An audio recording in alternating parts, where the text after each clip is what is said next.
મુંબઈમાં મધદરિયે આગની ઘટના અલીબાગમાં મધદરિયે બોટમાં લાગી છે ભીષણ આગ। બોટ માછીમારી કરવા ગઈ દરિયામાં અચાનક આગ લાગતા દોડધામ મચી ગઈ। માછીમારોના હાલ કોઈ સમાચાર નથી। આગ લાગવાનું કારણ પણ અકબંધ છે।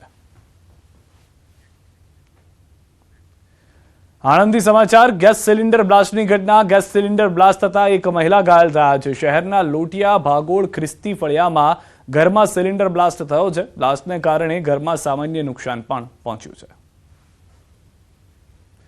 દ્રશ્યો પણ આપ જોઈ રહ્યા છો। ગેસ સિલિન્ડર બ્લાસ્ટને કારણે ભયંકર અવાજ પણ આવ્યો હતો। આસપાસના મકાનો ધણધણી ઉઠ્યા હતા। બ્લાસ્ટની ઘટના થતાં જ આસપાસથી લોકો પણ દોડી આવ્યા હતા। મકાન જે છે તે નેસ્તો નાબૂદ થઈ ગયું હોય તેવી પરિસ્થિતિમાં પણ જોવા મળી રહ્યું છે। જૂનાગઢથી સમાચાર। મહિલાની હત્યા અંગે મોટો ખુલાસો। પ્રેમીએ કરી હતી પ્રેમિકાની હત્યા। જૂનાગઢ પોલીસે હત્યારાની કરી છે ધરપકડ। 1 વર્ષ પહેલા મહિલા ગુમ થઈ હતી। કૂવામાંથી મળ્યા મહિલાના કંકાલ। પ્રેમીએ હત્યા કરીને કૂવામાં ફેંક્યાની કરી કબૂલાત। વિસાવદરના બગસરાના અડાલા ગામમાંથી 35 વર્ષીય પરિણીત મહિલા ગુમ થઈ હતી। પોલીસ 1 વર્ષથી શોધતી હતી ત્યારે અડાલ ગામની સીમમાં આવેલા એક કૂવામાંથી મળી આવ્યા છે મહિલાના કંકાલ। સુરેન્દ્રનગરથી સમાચાર। ધાંગધ્રા શહેરમાં આંખલાઓનો આતંક યથાવત જોવા મળી રહ્યો છે। શહેર રસ્તા પર આંખલા બાખડતા જોવા મળી રહ્યા છે। આંખલા યુદ્ધમાં કેટલાક વાહનોને નુકસાન પહોંચ્યું છે। બજાર વિસ્તારમાં 2 આંખલા યુદ્ધે ચડતા ખરીદી કરવા આવેલા ગ્રાહકો, રસ્તા પરના વાહન ચાલકો અને દુકાનદારોમાં ડરનો માહોલ છે।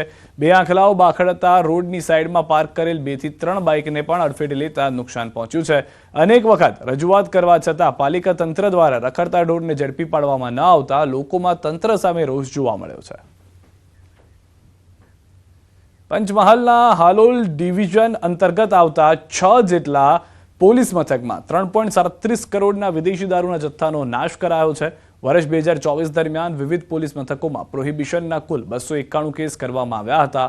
કોર્ટની મંજૂરી બાદ ડીવાયએસપી પ્રાંત અધિકારીની ઉપસ્થિતિમાં વિદેશી દારૂના જથ્થાનો નાશ કરવામાં આવ્યો। 291 કેસોની કુલ 2,94,435 બોટલો, એની કિંમત 3,37,63,6203નો મુદ્દામાલનો નાશ આજરોજ એસડીએમ સાહેબ શ્રી નશાબંધીના અધિકારી શ્રી અને પંચો રૂબરૂમાં નાશ કરવામાં આવ્યો। અરવલ્લીમાં મંત્રી પુત્રો સામે માર મારવા બાબતે મંત્રી પુત્રો સહિત 6 લોકોને મળ્યા છે જામીન। સામસામે ફરિયાદ બાદ પોલીસે કાર્યવાહી કરી હતી। મોડાસા ટાઉન પોલીસે યુવકને મારવામાં વપરાયેલા હથિયાર, કાર જપ્ત કર્યા છે।